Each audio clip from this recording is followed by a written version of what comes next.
Leave your comments on the Ask Reddit sub, and I'll read your answers on the next episode of LWIAR. Which scene in a film disturbed you the most? The scene in the original Pet Sematary where the old guy gets his Achilles tendon cut from their little kid under the bed. I always checked under the bed after that edit. These comments are a treat. Still pretty new to Reddit. Only recently been active. I absolutely love all the shared trauma we had with this one scene. Made me smile all day. Seeing all the comments and upvotes. Thanks for making my day in spite of the Rona lockdown and the smoky air making us have to stay indoors for the past few days. I hope you all have a great rest of the day. Stay safe and always check under the bed. The same thing happened in House of Wax. Scarred me for life when I was a kid. Yes, 12 years old me saw that movie and that scene was just too much. 19-year-old me saw that and it was too much. That and Zelda, and the guy in the emergency room with his head split open. Zodiac, when he's stabbing the couple at Lake Berryessa. The lack of any music while hearing their screams is disturbing. The movie did an accurate job with portraying everything based from the witness, survivor accounts. There's audio of the boyfriend that survived that stabbing and the 911 operator who spoke to the killer, as well as a reading of the mother who was picked up by him, and they all say he was calm and well-spoken. That alone creeps the frick out of me. Hey man, I can't find those audios from the boyfriend, do you have the links? Before I kill you, I'm going to throw your baby out the window. Oh my gosh, that made the hairs stand up on my arms. Imagine getting in the car and hearing that. Stuff like that didn't scare me as a teen, but as an adult who rightfully fears strangers, creepy people, that is just so scary. I think as I got older I became less spooked by supernatural stuff and more spooked by things that could actually happen. American history expert, your mouth on the curb. I've never actually managed to watch this scene. I'll watch near enough anything, but I can't stomach this scene. The sound of his teeth scraping the concrete is so unsettling.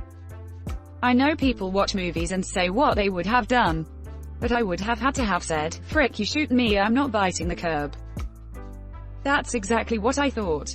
Beat me, shoot me, stab me, whatever. No way anything else would be worse than that. Frick no. Boil me, mash me, stick me in a stew. The worst thing was just how unnecessary it was. The other guy was already helpless. It was just an act of pure hate. The smile after as he got arrested really hammered home how evil an act it was.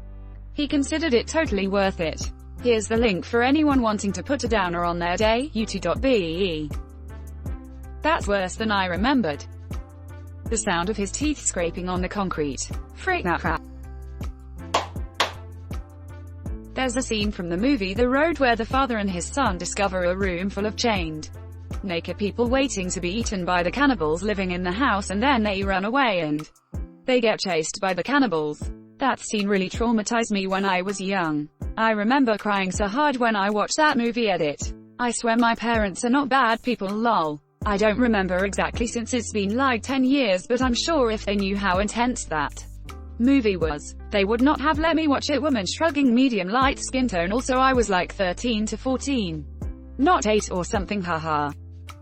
The scene I always remember the most was when they were hiding in the bathroom and he pulled out his gun with his one bullet and held it to his son's head because he knew that if they were discovered that it was the only thing he could do. Not the most classically disturbing imagery, but being a father myself I think about that scene a lot. It was a great film, but I would likely not watch it again. I heard on a science podcast that keeping those people alive would require a lot of food. Pragmatically, the cannibals would eat that food themselves instead of wasting it on human cattle. But I get why it was written into the story. It was a nasty, shocking scene. I think the worst part is when they are hiding after their escape and have to listen to screams and yelling coming from inside the house. That was terrifying in the book. I don't think I want to see the film. If they had at least killed the victims before they ate them, instead of chopping off a limb at a time and keeping them alive so the meat would last longer. I read World War Z, and the next book I read was The Road. I remember thinking WWZ would make a great movie, but The Road would never be made into a movie because it was way too dark. Few years later, The Road was a fantastic movie that held true to the book. and WWZ was a piece of crap that had nothing to do with the excellent book. In 7, the guy in the sex club recounting what the murderer made him do with a strap-on saw blade. His screaming about what he made him do. That was the worst scene from 7. I went to bed after watching it, and my mind kept revisiting that horrible Polaroid. Incredibly disturbing. What haunts my mind from that scene is the Polaroid. Seeing the knife, imagining what happened, and hearing the poor dude's breath getting so shaky made me actually cry. That actor, Leland Orser, is a really good character actor when it comes to trauma and fear. Alien Resurrection, Independence Day, Bone Collector, even his role in Saving Private Ryan as the Air Force pilot, he does a great job of being traumatized by the amount of death he's seen.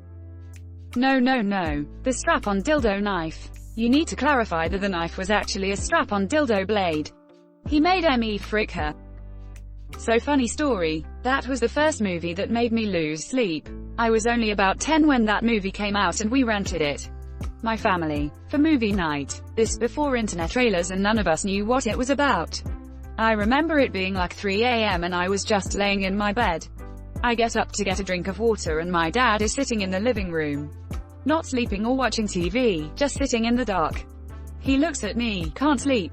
Me. Nope, Dad. Fricked up me. Fricked up. The first time I ever swore in front of my dad was the F-bomb and neither one of us cared. This is oddly wholesome despite the context. Yeah, it really is. One of those strange, organic father-son bonding moments that builds the relationship in a disproportionately meaningful way. I watched The Matrix when I was a kid, and the scene where the agents interrogate Neo still holds a special, horrible place in my mind. Specifically, when he loses his mouth, and the little robotic probe thing climbs into his belly button. Holy frick.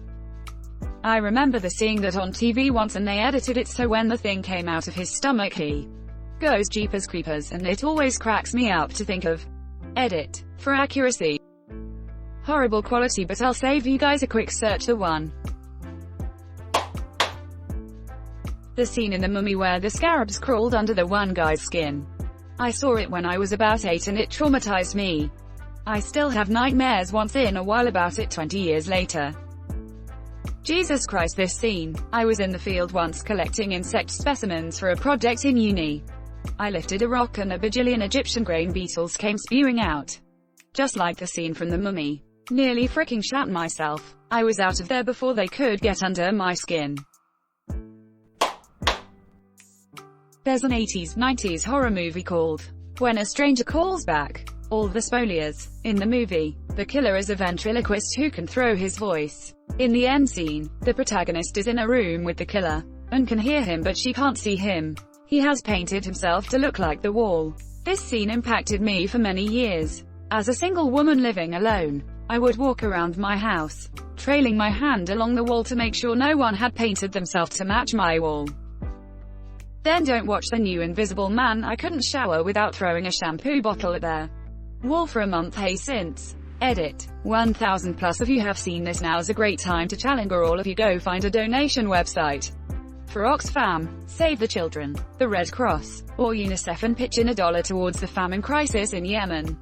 For those who can't do quick maths, if every one of you does it, that's edit well over $1,000 going towards humanitarian efforts there. The brave little toaster when the vacuum sucks up his own cord. I will never vacuum over a cord. Edit. Cord. It's one of those words I'll never get right in context. Same movie for me, but I was a kid, and the scene was the air conditioner's suicide. The air conditioner scene always had me scared as a kid. Or toaster's nightmare, or the car that willingly kills itself in the junkyard. Or when the lonely flower sees its reflection on the toaster thinking it's another flower. Then once it realizes it's not, just dies. Or when they are in the repair shop and the guy kills and rips apart the blender for the motor. I love this movie. No wonder child me took my mother's death like a champ. Weird flex, but okay. The baby scene in Trainspotting. My mom has always been great at picking out important details or slight foreshadowing in films, and I vividly remember watching this with her for the first time. and shortly before that scene with the characters all in the apartment.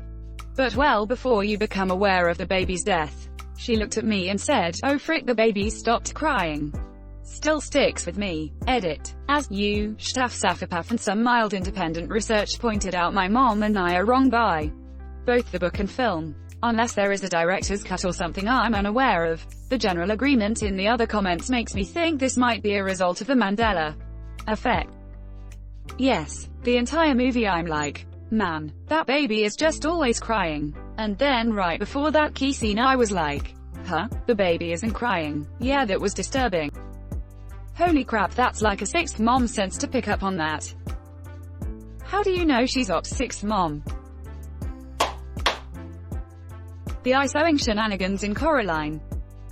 I agree. Absolutely terrifying. This animated movie has this dark horror gothic tone that didn't fail to give me nightmares the first time I saw it. For me it's the opening scene, where we see the other mother making the Coraline doll. Something about the way the animation looked, combined with the music, disturbed me. That movie was the horror movie for kids. I hear the book is even more horrifying. Part of the reason the book is creepier is that YB doesn't exist. He was added to the movie so it wouldn't be Coraline talking to herself. In the context of the book, that means that a good portion of the book is a lost, scared little girl talking to herself, trying to maintain her sanity in the face of unimaginable, otherworldly horrors. I was about 10 or younger I think when I saw it, so I think that's why it stuck with me. But it's the scene from Pan's Labyrinth where the dad just bashes some soldier's face in with a wine bottle. Edit. When I say dad I mean the main girl's father, the commander, psychopathic soldier. Looking back, it wasn't a soldier's face, but the son or father who were out rabbit hunting. Ugh, I watched this movie again recently and I still hate that scene. I remember going to Hollywood Video and seeing signs disclaiming that this is not a children's movie.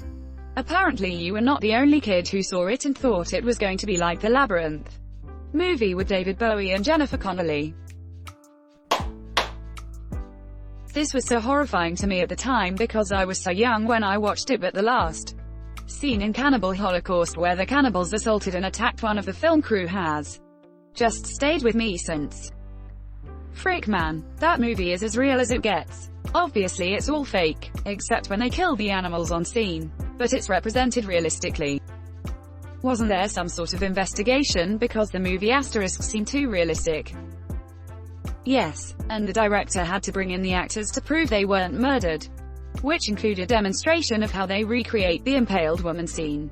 It was, as I recall, having excellent breathing control while sitting on a bike seat.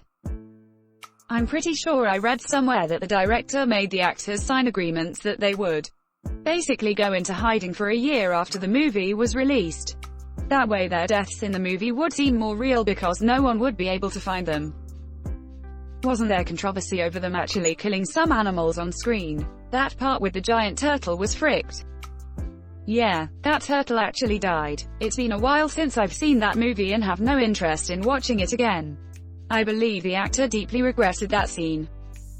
Although 6 animal deaths appear on screen, 7 animals were killed for the production, as the scene depicting the monkey's death was shot twice, resulting in the death of 2 monkeys. Both of the animals were eaten by indigenous cast members, who consider monkey brains a delicacy. The animals that were killed on screen were a coyote, mistaken for a muskrat in the film, killed with a knife; a large turtle, decapitated and its limbs, shell, and entrails removed; a tarantula, killed with a machete; a boa constrictor, also killed with a machete; a squirrel monkey, decapitated with a machete; a pig, shot in the head with a .22 caliber rifle at point-blank range.